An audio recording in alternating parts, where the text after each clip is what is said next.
Sa ngalan ng Ama, ng Anak, at ng Espiritu Santo. Amen. Ang pagpapala ng ating Panginoong Jesucristo, ang pag-ibig ng Diyos Ama, at ang pakikipagkaisa ng Espiritu Santo naway sumainyong lahat. At sumaiyo rin. Mga kapatid, upang tayo'y maging marapat gumanap sa banal na pagdiriwang, sandali muna nating pagsisihan ang lahat ng ating mga kasalanan at pagkukulang.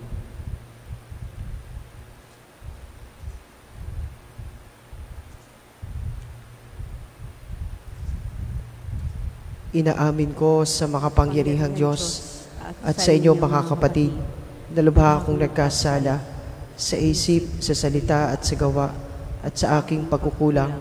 Kaya sinasamo ko sa mahal na Birheng Maria, sa lahat ng mga anghel at mga banal, at sa inyo mga kapatid na ako'y panalangin sa Panginoong ating Diyos. Kawaan tayo ng makapangyarihang Diyos, patawarin tayo sa ating mga kasalanan, at patubayan tayo sa buhay na walang hanggan. Amen.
Manalangin tayo.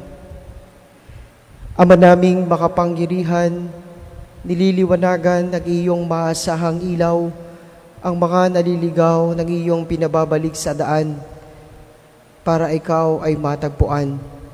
Ang mga kabilang sa nananalig sa iyong anak ay pagkalooban mong makapagwaksi sa tanang salungat sa ngalang Kristiyanong sa iyo itinanggap, upang ito ay talagang mapangatawan ng ganap sa pamamagitan ni Jesucristo kasama ng Espiritu Santo magpasawalang hanggan. Amen. Ang lahat po ay magsiupo.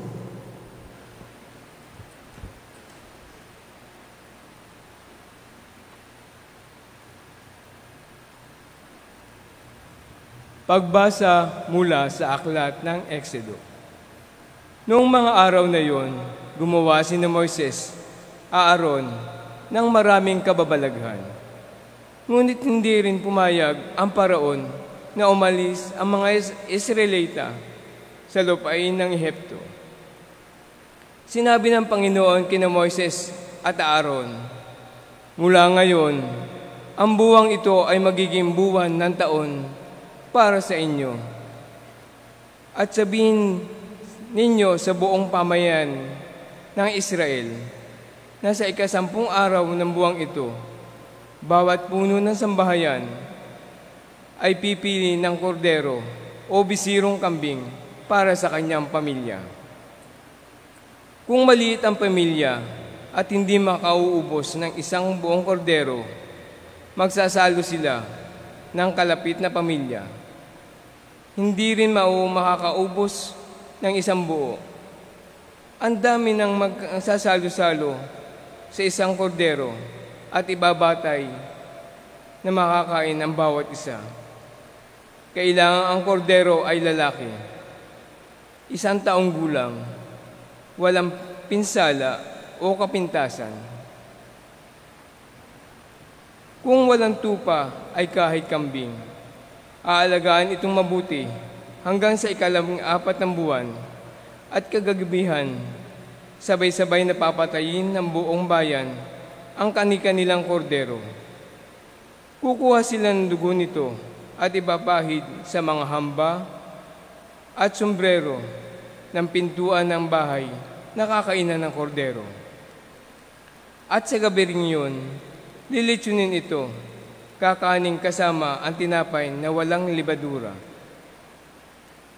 at mapapait na gulay. Huwag ninyong kakanin ng hilaw o nilaga ang kordero. Lilitsunin ito ng buo kasama ang ulo, mga pata at laman loob.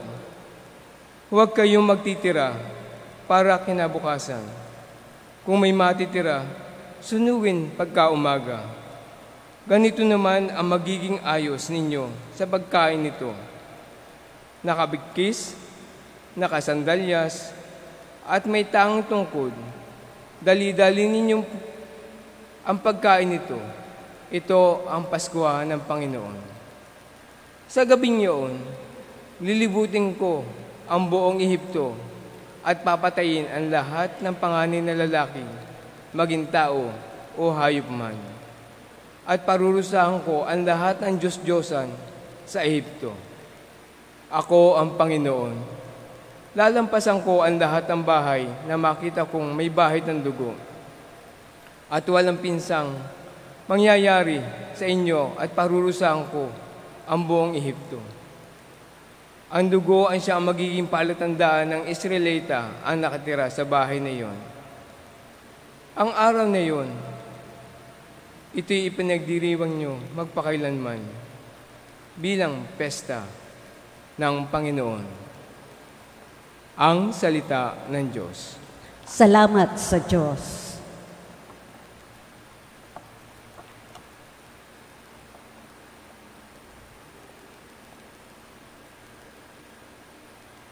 Salmong tugunan, sa Panginoon tumubos, kalis ng inumi handog. Sa Panginoong tumubos, kalis ng inumi handog. Sa Diyos ko't Panginoon, anong aking ihahandog? Sa lahat ng kabutihan na sa akin ay kaloob. Ang handog ko sa dambana ay inumin na masarap, bilang aking pagkilala sa ginawang pagliligtas. Sa Panginoong tumubos, kalis ng inumi handog. Masakit sa kalooban ng puon kong may pananaw. Kahit ito ay iisa, labis siyang magdaramdam. Katulad ng aking ina, maglilingkod akong lubos, yamang ako'y iniligtas, kinalinga at tinubos. Sa Panginoong tumubos, kalis ng inumi handog. Ako ngayon maghahandog ng haing pasasalamat. Ang handog ko'y panalangit sa iyo ko ilalagak. Sa templo sa Jerusalem ay doon ko ibibigay, ang anumang pangako kong sa iyo ay binitawan. Sa Panginoong tumubos, kalis ng inumi handog. Ang lahat po ay magsitayo.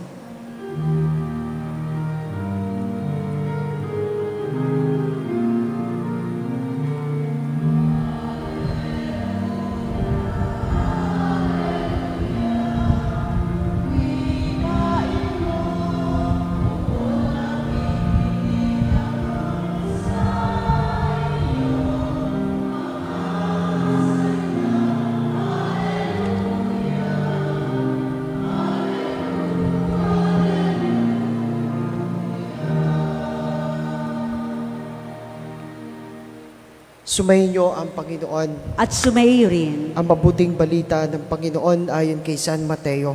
Papuri sa iyo, Panginoon. Noong panahong iyon, isang araw ng pamamahinga, naparaan si Jesus sa triguhan. Nagutom ang kasama niyang mga alagad, kaya't nangitil sila ng uhay at kinain ang mga butil. Na makita ito ng mga Pariseo, sinabi nila sa kanya, "Tingnan mo ang ginagawa ng inyong mga alagad. Bawal iyan, kung araw ng pamamahinga? Sumagot si Jesus, hindi ba ninyo nabasa ang ginawa ni David nang magutom siya at ang kanyang mga kasama? Pumasok siya sa bahay ng Diyos at kumain ng tinapay na handog sa Diyos at pinakain din niya ang kanyang mga kasama. Labag sa kautusan na kanin nila ang tinapay na iyon sapagkat ang mga saserdote lamang ang may karapatang kumain iyon. Hindi pa ba ninyo nababasa sa kautusan ni Moises na tuwing araw ng pamamahinga, lumalabag sa batas tungkol sa araw na ito ang mga saserdote sa templo? Gayon may hindi nila ipinagkakasala iyon. Sinasabi ko sa inyo, naririto ang isang higit na dakila kaysa templo. Hindi sana ninyo hinatulan ang mga walang sala kung alam ninyo ang kahulugan ng mga salitang ito. Habag ang ibig ko, hindi hain, sapagkat ang araw ng pamamahinga ay nasa ilalim ng kapangyarihan ng Anak ng Tao.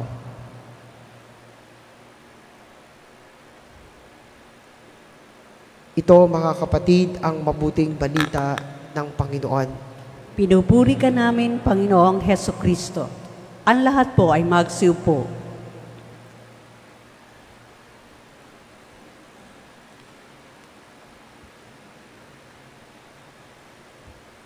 Isang mapagpalang umaga po sa inyong lahat. Isang mapagpalang umaga po. Minsan, may nag-approach po sa akin sa kumpisal. Sabi niya, Father, patawarin niyo po ako sapagkat ako'y nagkasala. Nagkasala po ako dahil hindi po ako nakapagsimba noong isang linggo dahil nag-alaga po ako ng aking lolang may sakit.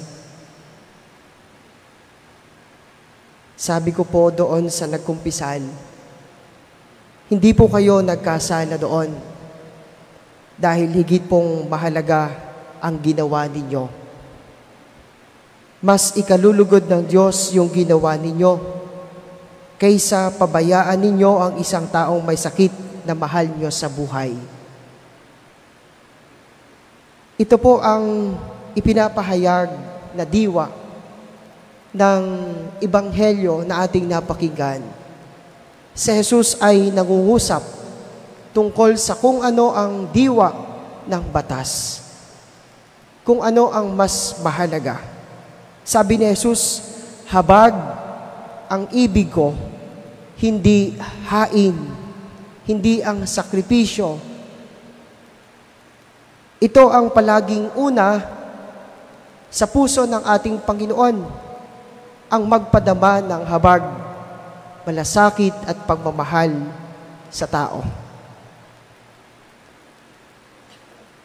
Mga minamahal kong mga kapatid, kung tayo'y nasa tamang ugnayan sa Diyos, ang araw po ng pamamahinga ay nakaugnay sa malalim na ugnayan natin sa Kanya.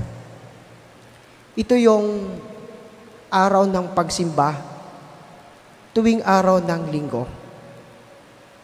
Kung meron tayong mas malalim na ugnayan sa Kanya, sa Diyos, alam natin kung ano yung mas mahalaga. Yung pagpapasalamat natin sa Diyos sa maraming biyaya na natatanggap ay nagpapakilala kung sino tayo sa harap niya. Kung ano ang ginagawa natin sa harap ng ating kapwa, sa harap ng ibang tao. Kaya nga po yung banal na misa na ginagawa natin, na iniaalay natin, na kung saan tayo ay nakikipagtagpo, nakikipagniig sa Diyos.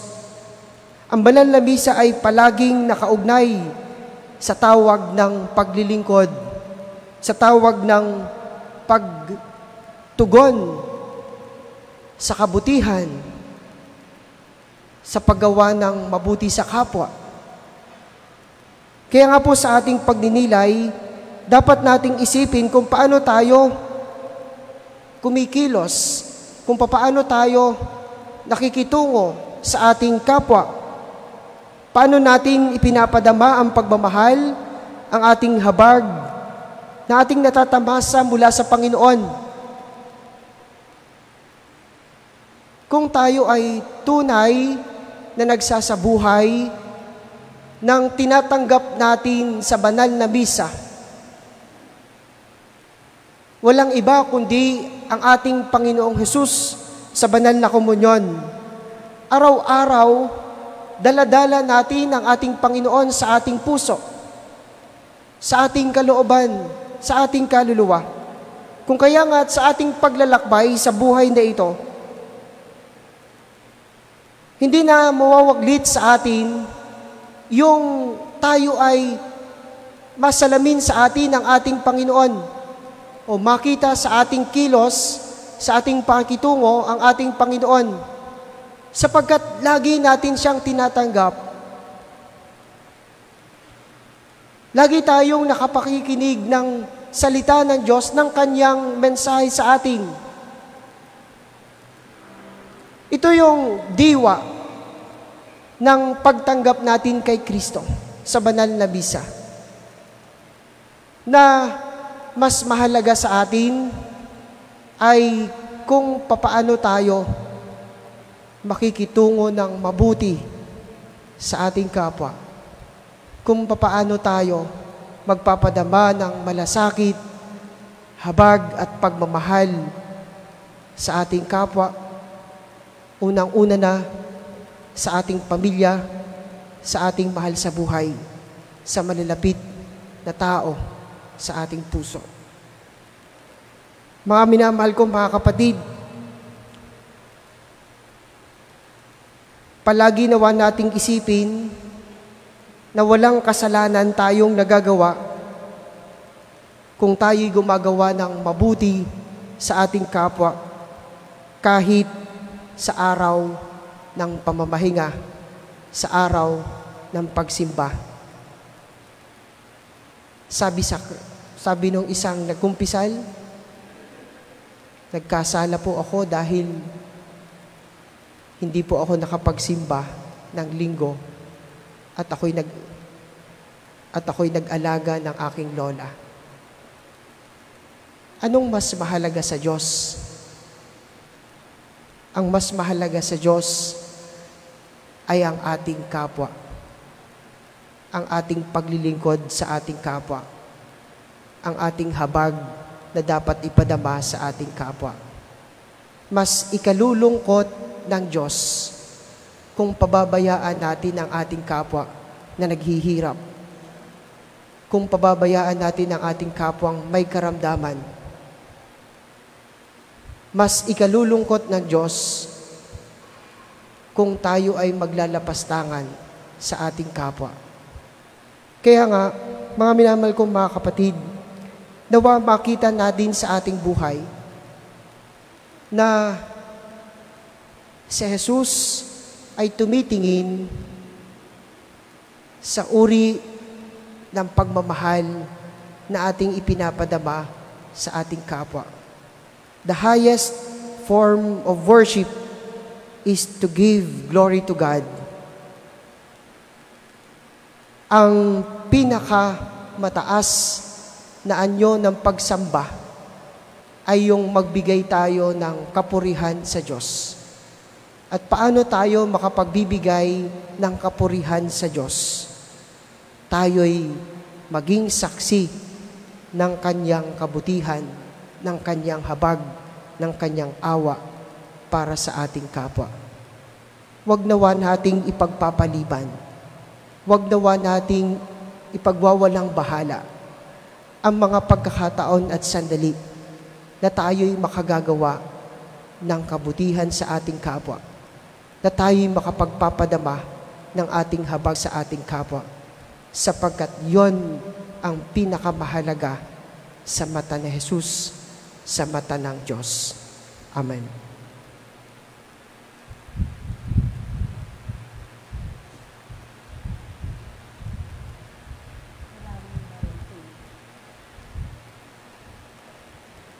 Ang lahat po ay magsitayo.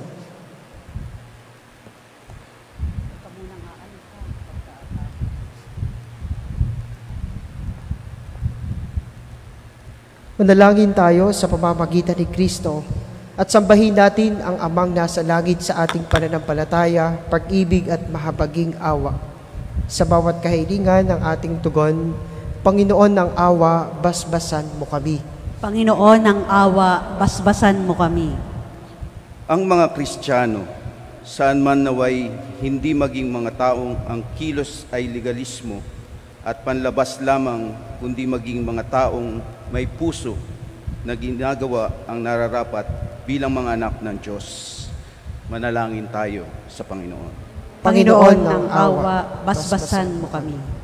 Ang mga bansa sa mundo naway matutong gumalang at tumulong sa isa't isa at hindi maggamitan lamang, kundi makipag-ugnayan ayon sa katarungan at pagkakasundo.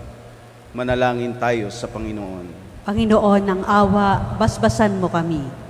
Ayon sa udyok ng habag ni Kristo, naway hindi natin hatulan ang mga nagkakamali, kundi bigyan pa sila ng bagong pagkakataon. Manalangin tayo sa Panginoon. Panginoon ng awa, basbasan mo kami. Ang mga may sakit at mga nagdurusa, naway tumanggap ng tulong mula sa mga taong may kakayahan at pamamaraan ng pag-aangin ang kanilang pinapasan. Manalangin tayo sa Panginoon. Panginoon ng awa, basbasan mo kami. Ang mga yumao, naway mamahinga na sa kalipunan ng mga banal sa piling ng Diyos. Manalangin tayo sa Panginoon. Panginoon ng awa, basbasan mo kami. Panginoong Diyos, huwag mo kaming hingaan ng anumang sakripisyo maliban sa tunay na pagbabalik loob, tapat na pananampalataya at paglilingkod na may pagmamahal. Bigyan mo kami ng lakas at dumito ka sa amin ngayon at magpasawalang hanggan. Amen. Ang lahat po ay magsiupo.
Ang lahat po ay magsitayo.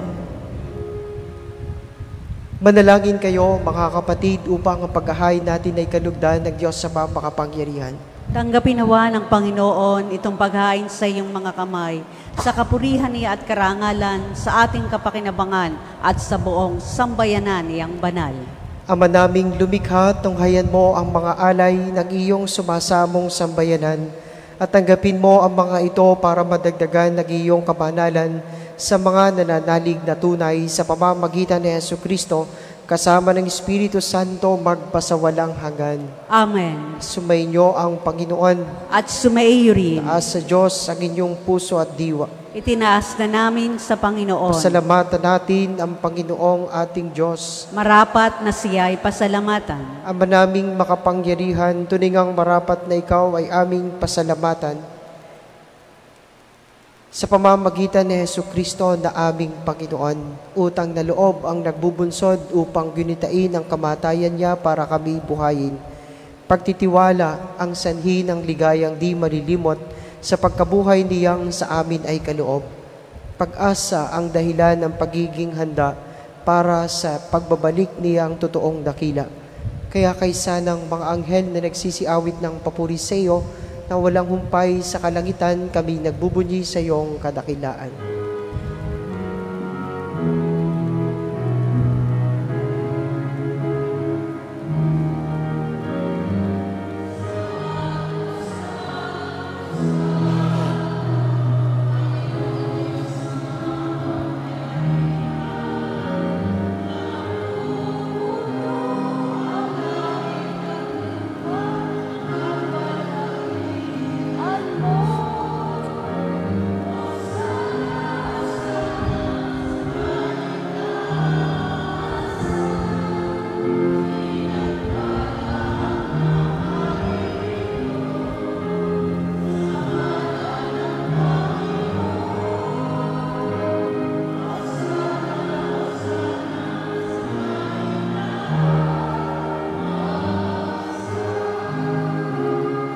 Ang lahat po ay magsiupo.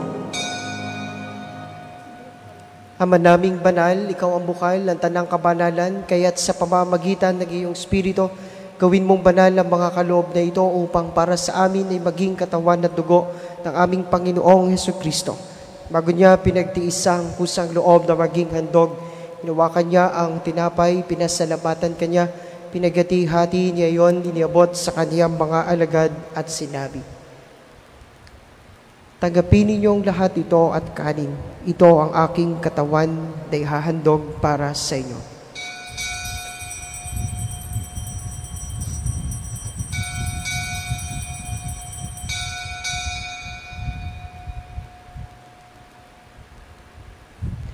Gayun din naman, nung matapos ang hapunan, hinawakan niya ang kalis, muli kanyang pinasalamatan, niabot niya ang kalis sa kaniyang mga alagad at sinabi, "Tanggapin ninyong lahat ito at inumin, ito ang kalis ng aking dugo ng bago't walang hanggang tipan. Ang aking dugo na ibubuhos para sa inyo at para sa lahat sa ikapagpapatawad ng mga kasalanan.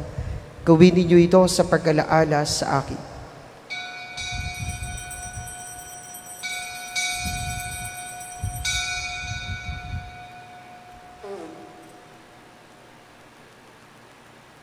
Pagbunyihin natin ang misteryo ng pananampalataya.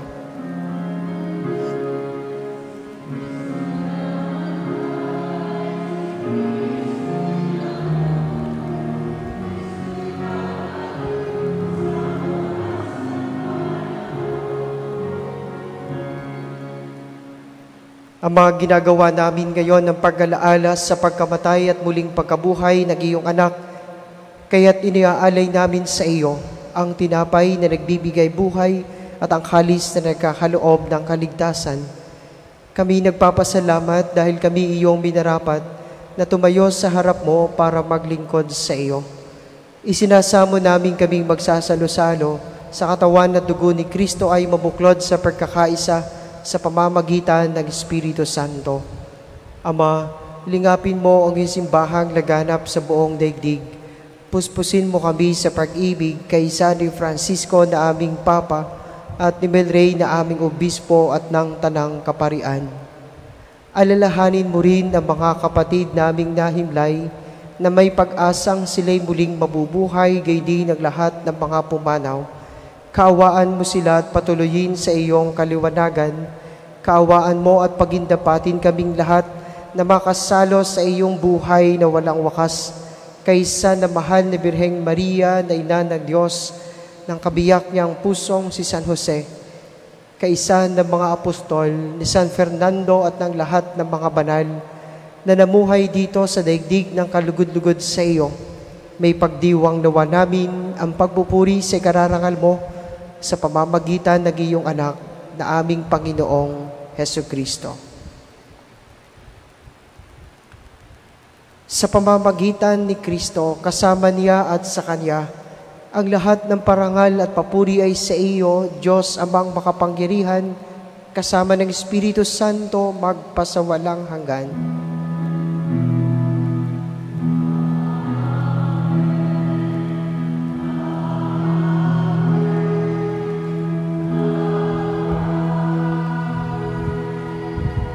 Ang lahat po ay magsitayo.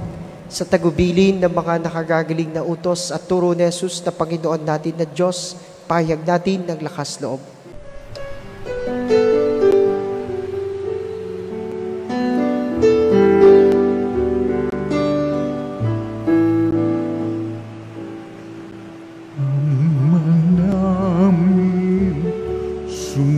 Sumasalang ka, sambahin ang ngalan mo, mapasamin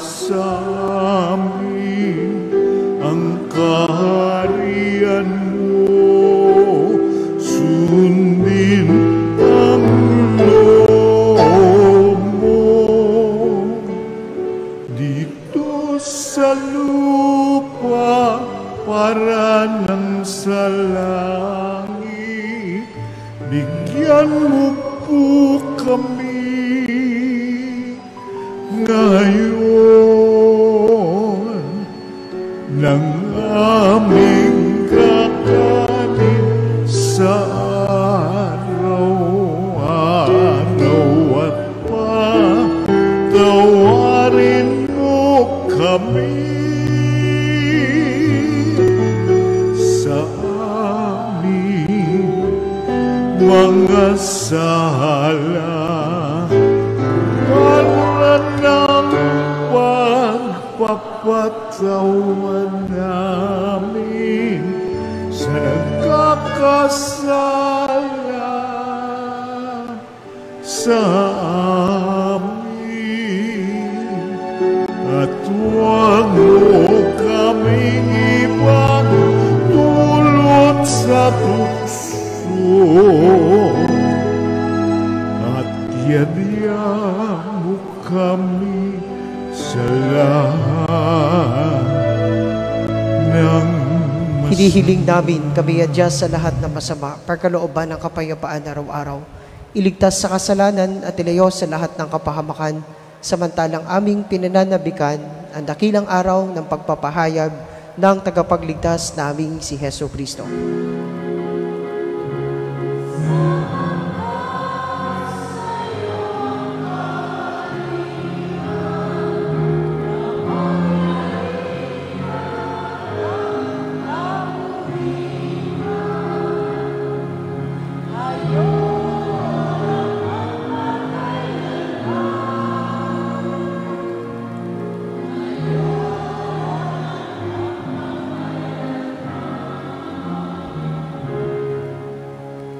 Panginoong Kristo, sinabi mo sa iyong mga apostol, kapayapaan na iniiwan ko sa inyo.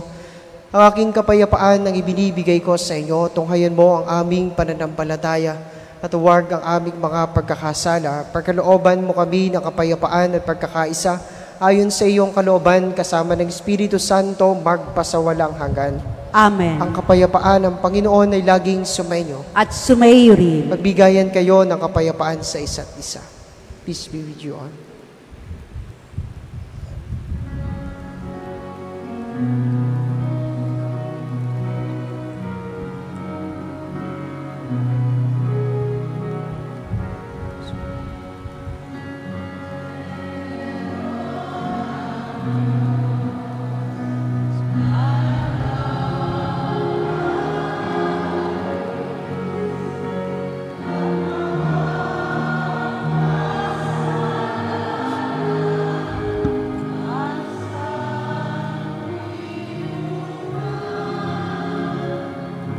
Maawa ka sa amin, maawa ka sa amin. Ronang Diyos na nag-aalis ng mga kasalanan ng sanlibutan.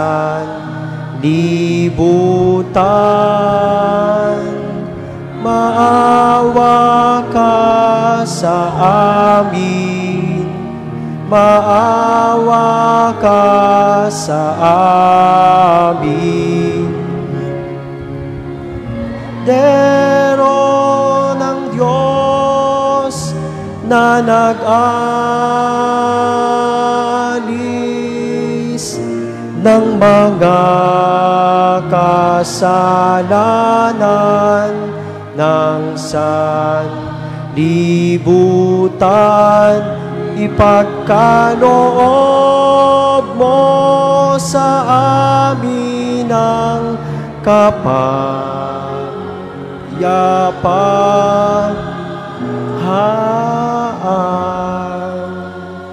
Ang lahat po ay magsiluhod.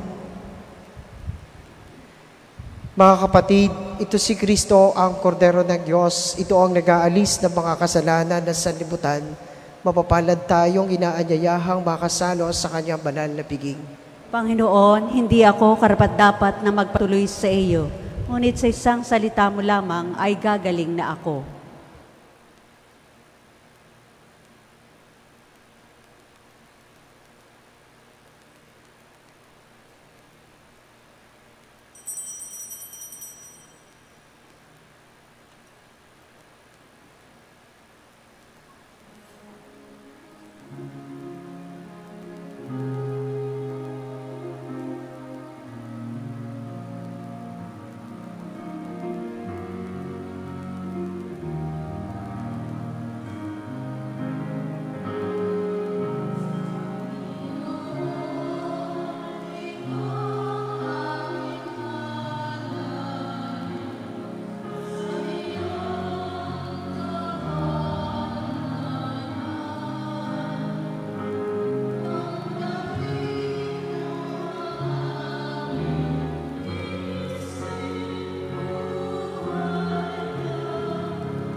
Lahat po ay magsitayo. Manalangin tayo. Ama naming mapagmahal, kaming mga pinapagsalo mo sa piging na banal, ay makatanggap nawa ng bungang karagdagan na iyong pagliligtas na aming ipinagdiriwang. Sa pamamagitan ni Jesucristo kasama ng Espiritu Santo, magpasawalang hanggan. Amen. Sumainyo ang Panginoon. At sumaiyo rin. At pagpalain kayong lahat at ang inyong pamilya na makapangyarihang Diyos, Ama at Anak at ng Espiritu Santo. Amen. Tapos na ang ating banal na misa, humayo kayong mapayapa. Salamat sa Diyos.